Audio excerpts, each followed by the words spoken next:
你见过人类史上第一台 CD 随身听吗？今天这台魔王降落人间。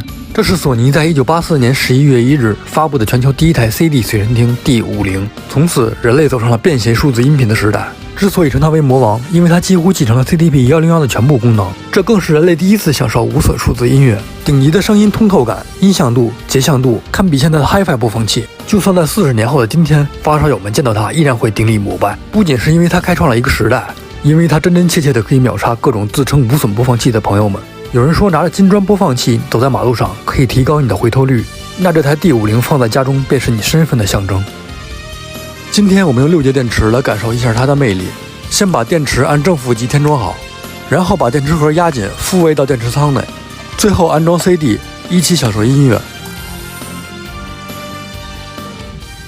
今天我寒夜里看雪飄過，懷着冷卻了的心窩飄遠方，風雨裏追趕，霧裏分不清影蹤，天空海闊，你與我可會變？